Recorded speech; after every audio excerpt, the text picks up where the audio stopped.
When we got together to form Town Bank, it was real clear that we felt we were building Town Bank for the generations to come. From our very start, the Town family has been focused on generations to come by building a community asset that often embraces the children in our communities. It's been said that history will judge us by the difference we make in the everyday lives of children.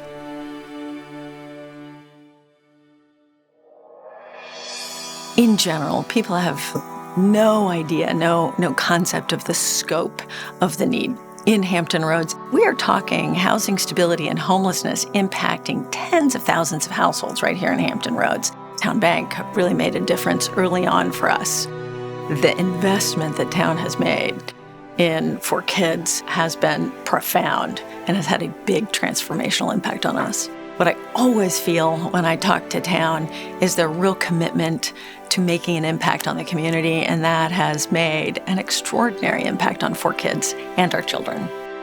4Kids provided us with meals, with room and board. I knew I was safe. If I needed support with my kids, I could get that.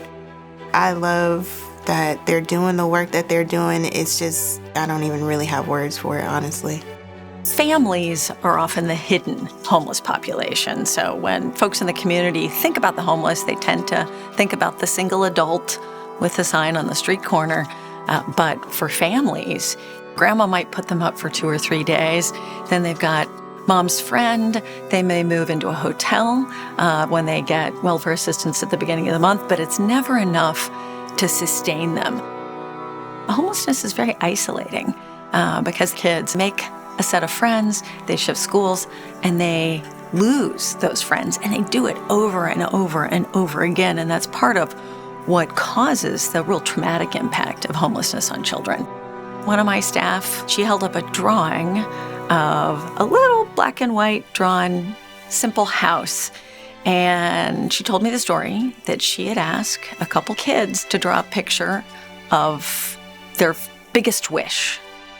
And so 7-year-old Montel draws this tiny little black and white drawing of a house, and she asked him, "Is this a picture of your dream house?" And he looked at her and he said, "All houses are dream houses." And for our kids, having a home to come home to every night is their biggest wish. The Philippines, colorful and curious. These are jeepneys. This is how people get around in the Philippines. Birthplace to Operation Smile. You'll find a model version of one in their lobby at Operation Smile headquarters as part of an exhibit called Passport. All right, everybody, single file line. This is your friend Lorraine for today. Can you take extra special care of her for me? The Passport program teaches our kids about life on the other side of the world and living life with a cleft palate. I think that Passport has really taught compassion to this younger generation. This is not the way I live, but this is the way 85% of this world lives. They start to feel it. Town Bank came in and said, "Let us help you put Passport together." And so we've brought the world to Hampton Roads through Town Bank. Laura Alvarez once had a cleft palate. Operation Smile has brought her here to Hampton Roads to speak with our school kids about bullying. My toughest moment was when I was 10 years old. I was in 4th grade, and some classmates started teasing me, making fun of me. They started bullying me. They make drawings of me. We've seen kids beat up, come to us all bruised. Why are you bruised? The kids didn't like the way I looked, so they beat me up. We see a lot of the just unkindness. When a child comes through here, what our biggest hope is to be sensitive to people who are different. When I do my talks, I want people to learn how to be nice to everyone and be nice to people that don't look like them. We really do talk about kindness. Could you be kind to your neighbor, kind to someone who looks different than you or acts different than you? That's why our center in Virginia Beach is so important. So we can't thank Town Bank enough for giving us the opportunity to bring so many children, so many school kids through this center and learn about the world. ACEs for Autism needs organizations like Town Bank to help create that ripple effect so that we can impact more families in the future.